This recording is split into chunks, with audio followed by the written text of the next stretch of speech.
One moment, please. One moment, please. During this recording, we said a few things about a certain famous yay, and I think our comments may have been a little different had we been making this episode now instead of, say, in the middle of 2022. That having been said, we'd like to continue the episode anyway, but if that will bother you, please feel free to skip this one. We won't hold it against you. Actually, I think that might be it. Press A to play. He must have had a lot of fun, man. Can you imagine just getting to produce for like literally all of these artists? Oh yeah. What was that like?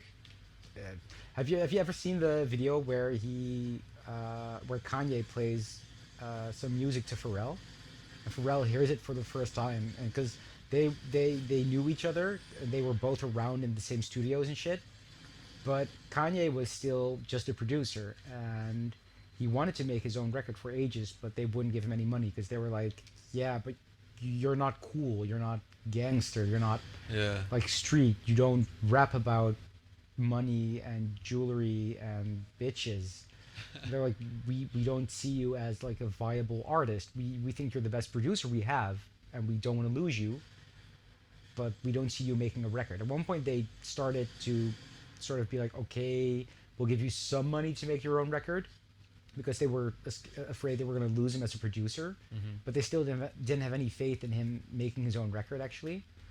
But there's this moment in that Netflix Kanye West documentary Yeah. where you see Kanye finally getting to play a few of his tracks for Pharrell, and Pharrell fucking loses it. Like, seriously, has like a nervous breakdown. Like, Pharrell, you can see him sort of just being shocked, and then he literally walks out of the room, starts sort of mumbling to himself, like grabbing his head with his hands, walking like all the way through the hallway before getting back, and he's like, I didn't know.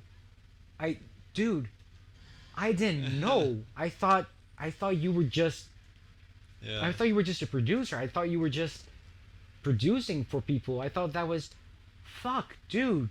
And he's like apologetic as shit because he's like, I looked at you as like this fun young kid who's out here producing, but you're a fucking genius. You're like a fucking artist. And you can see how insanely impressed he is. And it's so much fun to actually see that in action where like Kanye finally gets the deserved sort of like, it's like vindication because Yeah. everybody's been shitting on him. And You really everybody couldn't mess with early Kanye. yeah, everybody was taking advantage of him. Everybody was just sort of using him like, oh yeah, that sounds like a cool beat, but don't use it for you. Just give it to me for my record because that will sell. And you're not an actual artist. You can't rap. You can't make a song. You can just produce for others. And for him to then come out with like one of the most amazing records of fucking all time, and keep repeating that like 5 times at least or 6 times. Oh man. Yeah. Kanye's That it was a very interesting documentary. Yeah, I want to watch it again actually. so good. I mean, I don't know. Yeah, his sound changed. Sound like, Oh yeah. you know, like the use of all these like vocal samples and everything, just to pick out like one little sort of thing that he noodled around with, you know. Oh, yeah. And now it's kind of like everywhere, and there's like maybe a dozen nuances of his that you know have managed to literally impact the sound of like all the music that we're hearing. It's crazy. I love how, for example, everybody, including me, by the way, like considers My Beautiful Dark Twisted Fantasy to be like his ultimate sort of masterpiece, and him just sort of, I mean, not shitting on it, but sort of kind of shitting on it in interviews where he's like, yeah, everybody loves My Beautiful Dark Twisted Fantasy, and I understand why, because I made it to be like that. He's like, I see 808s and Heartbreak and Yeezus as my way more impressive records. Those records are daring and experimental and Yeah. weird and different and trailblazing. Those are amazing records. And he's like, my Beautiful Dark Twisted Fantasy, yeah, everybody loves it and sees it as my masterpiece because that's my intention. I was like, I will give the people what they want. People like this. People love the sped up vocals, Kanye. People love the sort of dramatic piano Kanye, people that I will give them that. He was like, I will give the people exactly what they want, and they will eat it up, and that's exactly what happened. But he also he will never go with, I mean, he'll never go the easy way. Like at one point, he was like, oh shit, everybody's been speeding up gospel and soul samples because I started that, and everybody's been doing it now. Yeah. Well, that's boring. Okay, so I can't do that anymore. Yeah. You know what? Fuck it. I'll just go for an entire orchestra. That hasn't really been done. Like hip hop with an entire fucking orchestra as the sort of like the basis for all of the music. Let's do that. And then people started doing that, and he was like, okay, well, so that's done. I'll go for synthesizers and singing. And then when everybody latched onto autotune, he dropped it. He stopped using autotune. Then he was like, I'm gonna go for maximalist with My Beautiful Dark Twisted Fancy. That was a hit. Fuck it, I'll go the opposite. I'll go minimalist and industrial with Yeezus. Like every single time, he just goes the complete opposite direction. Yeah. We talked about this before, though. I just wish he would maybe spend a bit more time writing his lyrics. Oh yeah, his lyrics have taken a turn for the worse quite some time ago already. Like The Life of Pablo is when it really, really got obvious that his lyrics were sort of an afterthought. Yeah. And I mean, I get it. Like, he can be whatever he wants now. His lyrics were really, he actually had amazing lyrics back in the day. Like his first records had like these really personal, intimate, like vulnerable lyrics on them. And yeah, the stuff he's been putting out the last few years. And they were also like technically they were well yeah. crafted. It wasn't just, heartfelt stuff, and it was impossible not to appreciate him for it. He has such an amazing, unique flow that, and this kind of inimitable self-confidence. This is the other thing that I think he says a lot of random stupid shit, and that really leaves me scratching my head. But I have to appreciate the fact that he's just so completely confident in himself when he says it. But at the same time, he's really not afraid to show his like vulnerable side. Funnily enough, that's something that a lot of people don't see. But like on his records, there's like a lot of tracks where he'll basically just go out and admit, like, I'm scared of like coming across a certain way, or I honestly don't know if well, it's just I'm sure like a lot of his earlier lyrics are vulnerable. Yeah, and like when you look at stuff like Everything I'm Not, like the song Everything I Am, like Everything I'm Not, maybe Everything I Am, where he's talking about how everybody just kept reminding him like of the things he wasn't, like you're not cool, you're not street, you're not gangster, you're not whatever, or like Family Business, or but even still in The Life of Pablo, actually you still have at least tracks like Real Friends and FML, where he is basically pretty upfront about how fucking hard it sucks that like it's really fucking lonely being as famous and rich as he is, and it's not like a woe is me kind of a thing, but I mean emotionally that is obviously true, and that's not weird. It's not he's rich so he shouldn't complain. No, it's two different things. He's not saying that it's sad that he's rich, but he is honest about the fact that when you are that famous and rich, it's really fucking hard to trust like your friends or know who your real friends are. And like the way he talks about that and on that track, for example, that feels really genuine to me.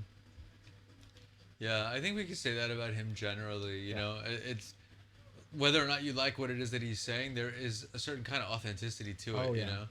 And it's even funnier to me that like, oh shit, like there's so many people who are like the same people that bitch about Kanye are the same people that are also like, oh god, and everything these days is so manufactured and PR and like real rock stars. And I'm like, dude, he's right there. Like if you're talking about a huge musician that will say whatever he feels like and who does not have like anything close to a PR team and who is not managed at all, it's Kanye. Like yeah, that does result in a lot of stupid shit, but it's not managed. It's not fake. It's not a ploy. It's not a, like a campaign or whatever. It is just Yeah. him saying whatever he feels like saying. And I also never feel like it's malicious somehow.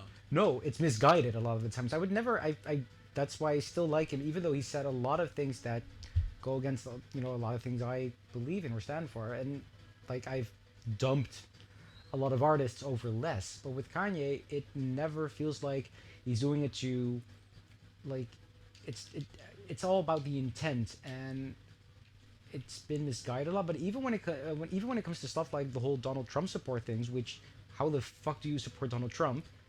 Like the basis of that, like where it comes from, I understand that. I don't think the way he goes about it is correct, but Yeah. I do understand the frustration. Like his whole thing about that was like, I'm so fucking pissed of being a black man in America and not having freedom to vote for whoever you want. Like you're not an actual black American if you vote Republican, or you're not you're a traitor to your own kind if you vote Republican, or like. And he's like, fuck that. I am just a man and I should be able to vote for whoever I want. And like I do think he's really like he's really on the money when it comes to the scary sort of I mean, the Democratic Party is really creepy when it comes to sort of viewing a lot of groups within the US as just a sort of standard get. Like, oh, if you're black or Latino or queer, yeah, you're one of us. You're gonna vote for us. We don't even have to work our asses off Yeah. for you because Who else are you gonna vote for? the Republicans are worse. And I do actually understand Kanye's frustrations with like, fuck that shit. It's ridiculous for a bunch of privileged white folks to be like, oh yeah, you can't vote for the others because they're even worse, and you'll have to vote for otherwise you're not like a true black American. Is the answer to that voting for and supporting Trump? God no. That's really fucking misguided as fuck. But I do understand those frustrations, and I do think he has a point by voicing those frustrations. But yeah, you can do that without donning a red cap. So Kanye's gonna do what Kanye's gonna yeah, do. I Kanye's gonna guess. Kanye. He's gonna Kanye.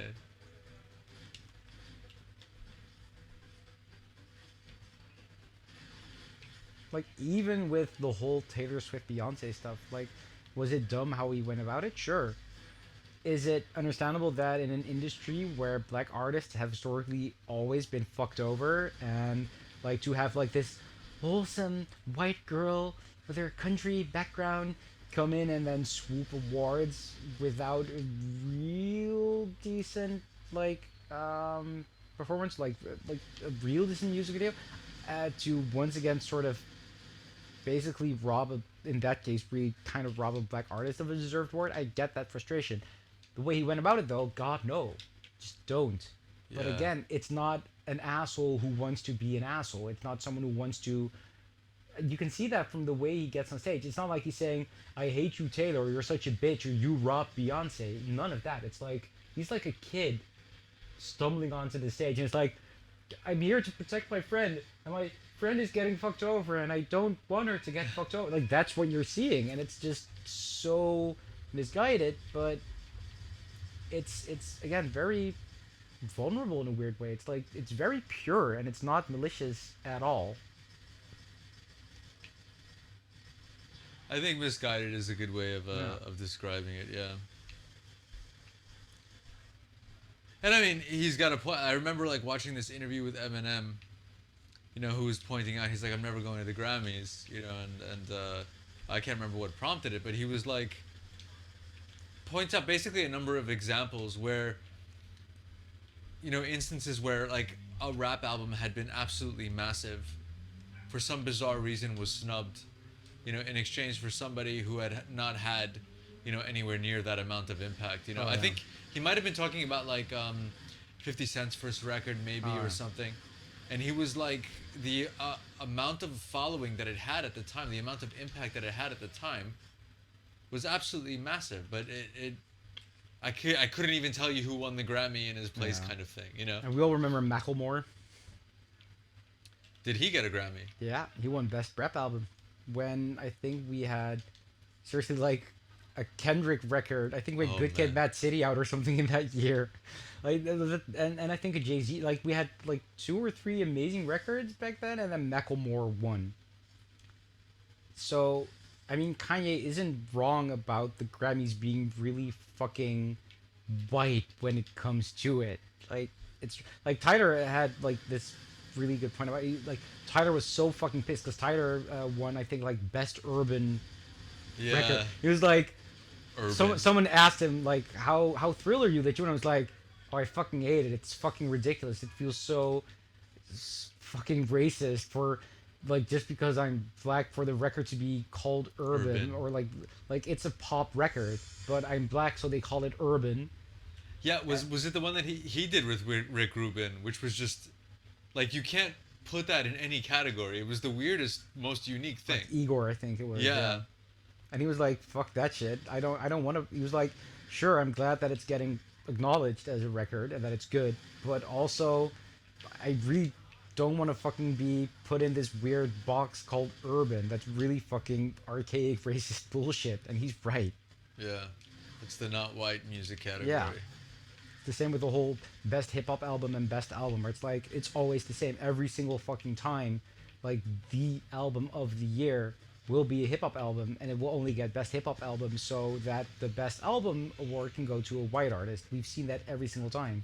My Beautiful Dark Twisted Fantasy is still pretty much the most important. I mean, I consider it maybe even the best, but that's personal, of course. But it is still considered by most critics to be the most important record of at least this century. Like from the last 20 years, nothing has been as sort of like impactful and influential as My Beautiful Dark Twisted Fantasy. And that was just, that got best hip hop album and that's it. Like it's yeah. Yeah, I also find this strange. I mean, how do you categorize music anyway? Yeah. Like in like music science research, this is such a pain in the ass, because you know that there is such a thing as genre somehow, but is there really? Like, you're aware of the fact that genres do exist, but it's so not clean. Like the space between them is bizarre. Artists have like multiple genres in the same song sometimes. Like, how do you, And it's especially when it comes to, funnily enough, when it comes to, for example, hip hop, that's a really difficult one because it's I hate it when people, and I mean, there's a lot of people who are way into all of this music and even say this, but I personally find it really weird and annoying when people call stuff rap music or call rap a genre. And I'm like, rapping is a part Vocal of technique. hip hop, but it's a technique. It's Yeah. a way to use your voice. Like, you can have a record that's not a hip hop record with someone rapping, and you can have hip hop without someone rapping. It's harder to pull off, but it is, it's possible. T-Pain. T-Pain. Yeah, there you go. Like 808s, which, by the way, Yeah, amazing no rapping. record, yeah. But that's a hip hop record. Well, that's oof. But exactly, yeah. What is it? What is it, Frank? Like it's It- there's it- hip hop in there. 808s would actually, when it push comes to shove, I would call it like sort of concept art pop record. It's I wouldn't call it hip hop. Yeah, actually, to be fair, I wouldn't call 808s hip hop. But it's got hip hop in there, right? Little though, like 808's has a like startling like small amount of actual rapping on there, for example. And it's like, if you look at just the production, it's just pretty much synths and singing, which makes it interesting because it's still pretty much the only album. Well, yeah, and his like more gospel-y albums still have like a very prominent like place for rapping at least. So 808s is a weird record. It's really good though. Love it. I think that's why that's my favorite Kanye record, because it's just so strange. Oh, and it's brutal. Like, he was in such a horrifying place back then. Yeah. And he's really wearing his heart on his sleeve on that record. There is something to that. But yeah, hip hop. Yeah, and so that's like I always find it weird when people are talking about rap music. I'm like, you don't talk about grunt music, or you don't talk about Scream music. yeah, or Screech music. yeah, Sing or music. yeah, like that's not a thing. I'm like, it's really. That's always struck me as weird. But yeah, there's a lot of. So yeah, when it comes to genres, that's really hard. And yeah, funnily enough, to go back to Linkin Park, for example, like especially some records they put out, it's like, okay, so is this? Could you call this metal, or is it just rock? But it's also got like a lot of electronics and hip hop stuff. So shit, what is it like? Massive fusion. I mean, Chester definitely uses metal screaming Yeah. techniques. He uses fry screaming. Vocal wise, it's yeah. But he uses a lot of distorted singing that is very much straight out of rock. Mike Shinoda raps. He Oh, yeah. sings. Yeah. Like on his solo stuff as well, more and more. So, yeah, like genre is never. It's never a clean thing. It's never been a clean thing. Yeah, And that's- very yeah. often, the artists that we admire, their music is a fusion of their, inspirations, which often come from different genres. I love talking about Red Hot Chili Peppers in this way. Like, what the hell are they? Jimi Hendrix meets some kind of funk meets what? Like, Oh yeah. it's a bunch of different things. I'm not that big a fan of Chili Peppers, but at least I'm mature enough now to not talk shit about them without actually having any idea. No, it's just not really my thing. But there's obviously some stuff in that I do enjoy. But yeah, if you would ask me to categorize them, yeah, I would first go to rock. But it's not, if you think of rock, you're not thinking of the Red Hot Chili Pepper sound. No. Like they're obviously not that easy to label as just rock. So there's yeah, and I mean as someone who grew up on Zappa, like that's my again when I was like 12 or 13, that's when I started my lifelong obsession with Frank Zappa. Like with him, it's like okay, so it's Got started rock early, my and friend. pop and big band and jazz, all of it thrown together. Like if people ask me, oh, what kind of music is that? I'm like, it's Zappa. It's like it's Zappa. Like it's not just like almost everything he does is not. It's pretty much every single thing he does is like 3 or 4 genres at least, sort of welded together. Yeah, he's an alien studying human music. Oh yeah. I actually really enjoyed Ariel Pink, and it's just such a shame that the guy himself is now like a conspiracy theory Trumpy, Oh Lord. because Ariel Pink's Haunted Graffiti was like so experimental and weird and innovative and ambitious, and I loved the first couple of records. So I'm not familiar with this artist, Ariel Ping. Yeah, Ariel Pink. Pink. Yeah, Ariel Pink's Haunted Graffiti is the name they used before, and it's just really weird, playful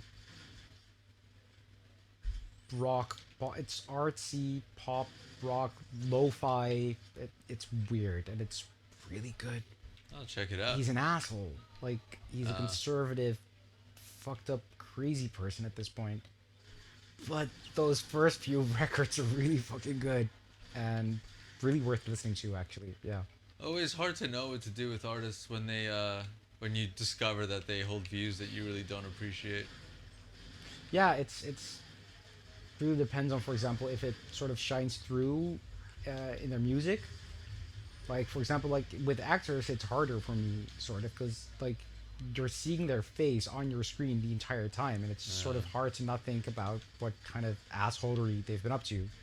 But like Miles Davis, who was the shittiest fucking shitty person out there, like there's none of that you can you can't extract that from his music. Like there's no way to listen to Miles Davis's music and go like, oh shit, yeah, it's obvious this guy was a like sexist asshole.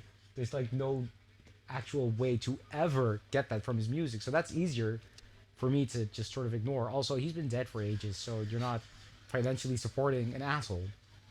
I had no idea. Oh, Miles Davis was scum of the earth. Was like an abusive fucking asshole. Yeah, but one of the best fucking jazz musicians the planet's ever seen. So Also, Zappa was a misogynist prick as well. Was he really? Yeah, he was funny. He was really, really, really progressive when it came to a lot of things. I mean, even at the beginning of his career, he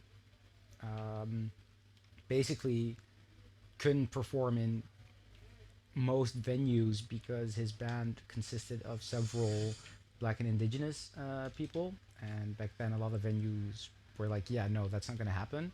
And Zappa, who was, at least white passing, he was like, he had a lot of different backgrounds, but he could have easily sort of, replaced those band members because he was obviously writing and producing everything, and he could have just, been like, oh, if I can't perform here with these artists, then I'll just go for white artists. But he was like, no, I want the best artists, and these are the best artists, and if they can't perform here because of the color of the skin, then we won't perform there, period. And he was like really cool in a lot of ways, but when it came to women, it's not Everybody Not is the best. shades of gray. oh yeah. This is what makes the human mosaic so interesting to me, though. There is, I guess it's the researcher in me, but I appreciate, I guess, learning about how the shades of gray all fit together in people. Oh, Of course, I hate it when it's an artist that that I appreciate, because then it's hard to know what it is that one ought to do with your love for their music afterwards. I continue to be very grateful, for example, that I've not yet heard anything about Chris Cornell, for example. no. That I've been reading a lot about him the last couple of days, and I have not come across any single thing where I was like, oh shit, so there's also this side of him. Like, I haven't seen anything of the sorts. Yeah. no, Actually, the same goes for like Chester and Mike Shinoda as well, for example. Like, yeah, I haven't seen anything to even suggest. Like, I even love that, even like only a few months before he died, like Chester actually was like, Trump is fucking worse than terrorism. And he was like really fucking pissed that Trump is using a Linkin Park track during the elections or after he had been elected, one of the two. He was like, fuck that shit, fuck Trump, he's fucking worse than terrorism, and I hate every single thing about him. It's like, I'm so glad that one of the last few sort of public statements by him was that. I'm like, okay, that's like the perfect testament to him being a decent guy. The funniest one to me was always whenever somebody from the right tries to use a Rage Against the Machine song, and it just makes me slap myself in the forehead. How does that keep happening? Yeah, I don't. They never learn, do they? No. It's What did Like, you? Or what do you think the machine is? Yeah, there was a hilarious.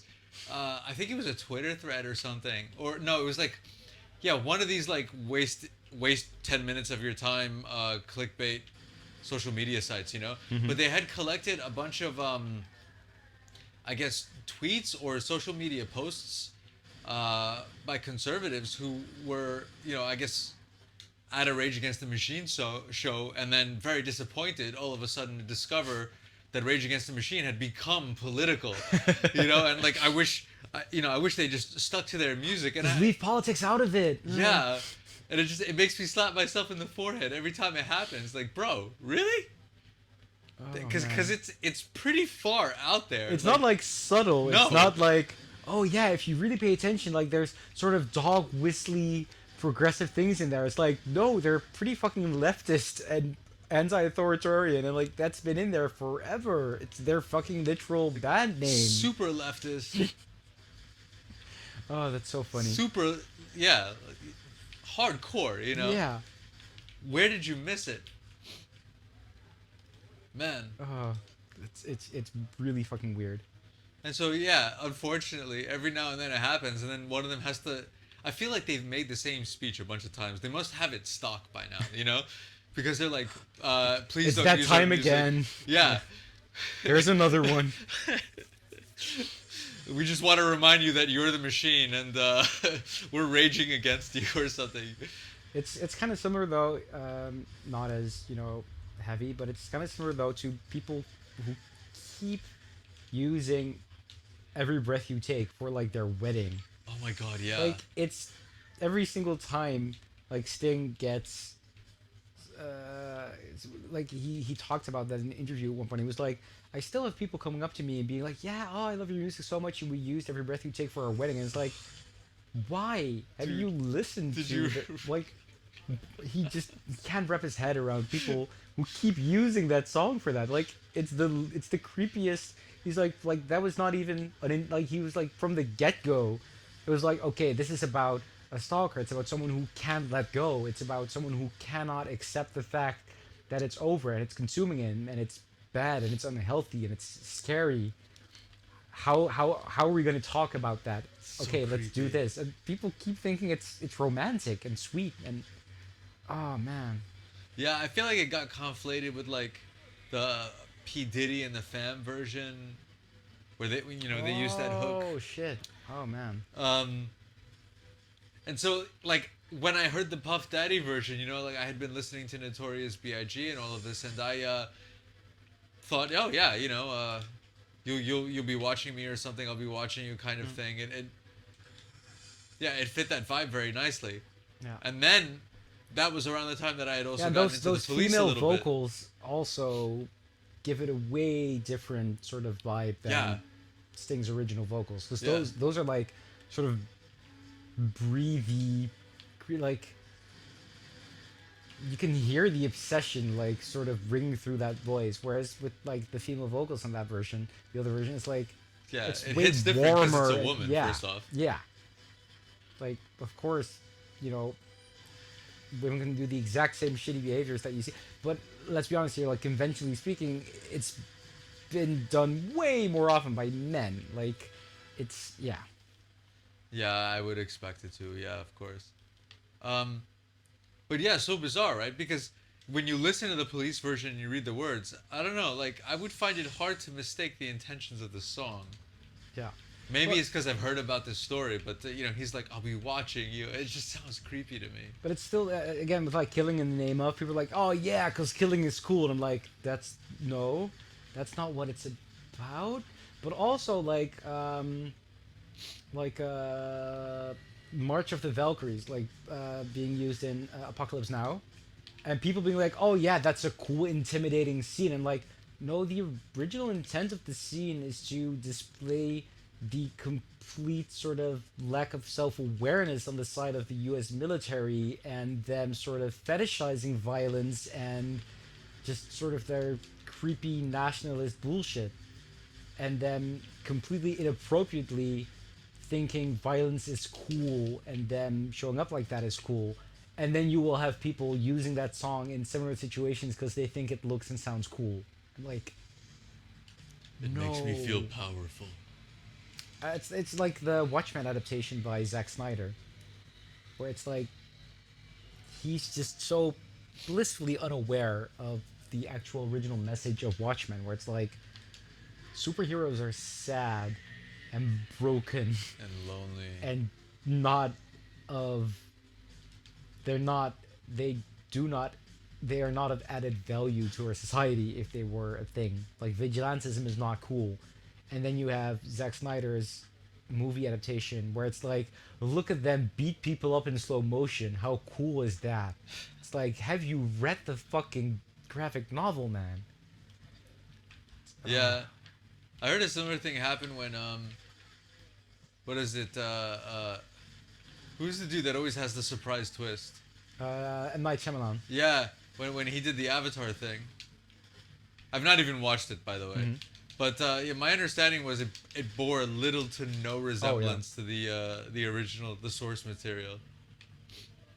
Yeah, and where the original was actually, I mean, obviously it's still mostly white creators operating from out the U.S., but the original TV series actually it's actually pretty faithful when it comes to a lot of the fighting styles, and it is Very actually faithful. when it comes to stuff like, okay, so this nation is mostly based on feudal China, so we're gonna have to, and there's like, they actually paid attention to, for example, the like Chinese symbols they use. Like, it's not gibberish. There's actual fucking sense in the stuff they have like written down in Chinese, for example.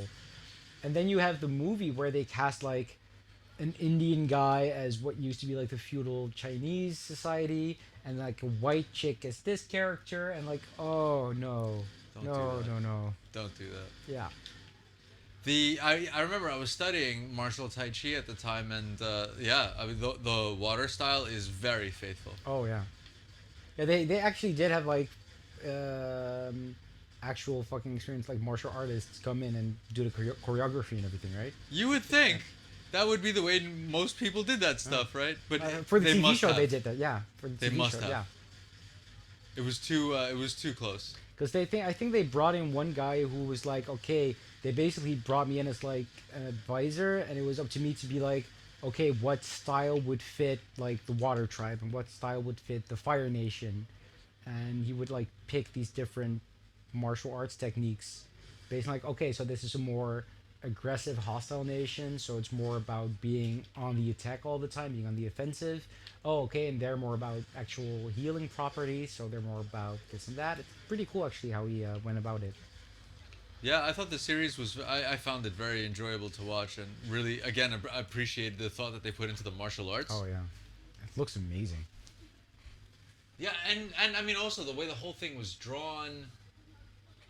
Yeah, it was so nice. So I don't understand how it is that one could take over the job of recommunicating a property like that, and I don't know, like not even watch the thing. Remember Dragon Ball Evolution?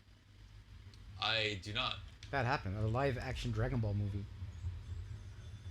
with Justin Chadwick as Goku Why though? and Piccolo looking. Oh man, I'm gonna show you a picture. I'm gonna. Live action Dragon Ball. Yeah. I can't think of a single reason why that should exist, actually. This is the other thing. Like, there's some things that. Oh my god, that looks terrible. That's Piccolo. That's Master Roshi. Piccolo glows in the dark. Yeah, it's Oh, that is so bad.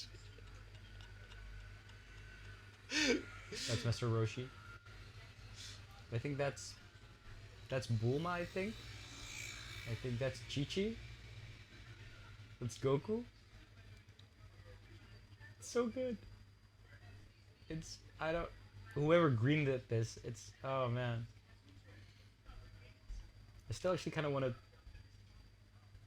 get really high and watch it at some point and be like, what is happening here? Was it watchable at all? No, it's apparently it's seriously like one of the worst movies ever made. I It think. looks absolutely terrible. Yeah. There is not a single redeeming quality in it No. that I could tell from the poster. Everything is bad. The Piccolo is god awful. It's scary how yeah. The funny thing is that Justin Chadwick and God his female co-star actually Emmy Rossum. Oh, Chadwin, sorry. Justin Chadwin and Emmy Rossum actually both started playing in Shameless, the US remake of the British TV show. So they actually were able to redeem themselves pretty like in a pretty cool way. I mean, yeah, I certainly don't want to blame actors for taking risks, you know? That's actually one of the cool things with the Avatar. Like the character who played Yue in that version in the movie, she actually voices one of the main characters in Korra. Oh, yeah? Yeah, because they were like, she's a really cool actress and she has a really cool voice, and she got fucked over by starring in a movie she thought was going to be awesome, and then it turned into that horrific shit show. But we see the talent that's there, so they cast her as one of the main characters, which is still really fun. Okay. Yeah, I got through a handful of episodes in Korra. I mean, it looks pretty decent. Oh, it's really fun. It's not as consistent as Avatar, but I have to say that the highs are really fucking high. It's just there are lows, which Avatar doesn't really have. Like, Avatar is creepily consistent. Like, there's few series that are as good from beginning to end as Avatar. Yeah, it was a wonderful watch. It's weird, because I was convinced for years, like, oh, it's just a stupid cartoon for kids. And it was just like 4 years ago, I think, that I finally started actually watching it. And I was blown away. I was like, this is a Nickelodeon US cartoon for kids. And it's one of the best goddamn fucking shows I've seen in ages. Uncle Iroh. It's so fucking good. It's so good. I enjoyed it very much. Oh yeah. Also, there's a certain kind of playfulness to it that I really appreciated, and the authenticity in the martial arts. Like I'm remembering just to compare, like when I was studying martial tai chi, this is the sort of thing that you're doing like 6 days a week or something. It's not something that you join a class for like once or twice. And me and all my classmates were all like psyched for the Marvel series Iron Fist. Oh, We're like, I'm so sorry. Yeah, Yeah. we were like so psyched for it. Like, oh, it's gonna be great, featuring at least internal Chinese martial arts, if not Tai Chi itself. And like from like the second episode, it was like, oh boy, oh So no, sorry for your loss. That's just no one should have to go through it was that. tragic. It was so bad. I'm like, did y'all ask anybody? Did this person take any classes at all? Like, dude, like it's. Like Tai Chi can be, a meditative activity, but it is actually also a martial art. Like they used to kick ass with this. You got to be kidding me. Like the second you see him, you're like, oh no. It was so sad.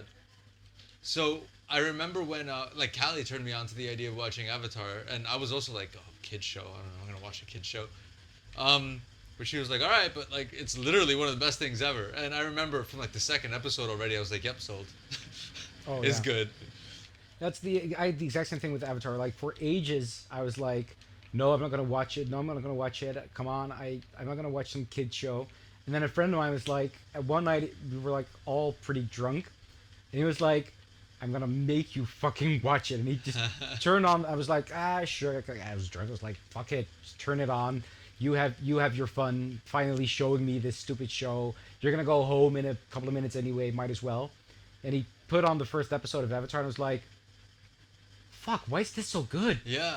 And I just devoured that show on my own in like a few weeks. It was just, oh man. So good. Yeah. I actually rewatched it with my ex like last year. And we actually got like halfway through Korra before we broke up. But rewatching it was so much fun. My Yeah. God. I totally believe you. And it says something that I watched it for the first time like 4 years ago and already had a blast rewatching it a year ago. And we're going to have so much more fun to look forward to because we're going to have like movies and games and prequels and everything. They have their own studio now, Avatar Studios. Is that so? Yeah, they were working on the Netflix adaptation and then they were like, shit, this doesn't feel like our Avatar anymore. And they actually left and they went back to Nickelodeon and they got their own studio because of Netflix it has exploded in popularity. And Nickelodeon was like, oh shit, it's bigger than ever. We should actually, do something with that. So they were like, okay, we're glad to have you guys back. Here's your own studios. You can do everything you want. Here's all the money you need. Wow. Yeah, so we're going to have like this huge Avatar cinematic universe actually. Okay. With the original creators at the helm, so I actually have a good feeling about that. Fingers crossed. Yeah. I mean, they're inheriting a wonderful story. Oh yeah. Just don't make another movie of it. Although I have to say, so I'm usually the grumpy person when it's like video game adaptation or like live action adaptation of a thing that was originally animated. Like I kind of feel like, I don't know, why can't we have nice things? It can work, but it usually doesn't. Like Death Note and Full Metal Alchemist and Ghost in the Shell Oh, and Dragon Ball and Cowboy Bebop and like all of those did not work out. I thought Cowboy, out of all All of those, Cowboy Bebop is by far Yeah. the least offensive, by far, like easily, like hands down even. I would say it's sort of it. The way they execute it felt kind of like unnecessary. Like it doesn't really feel like it adds anything, but it's not as bad in any way whatsoever as the other ones. True.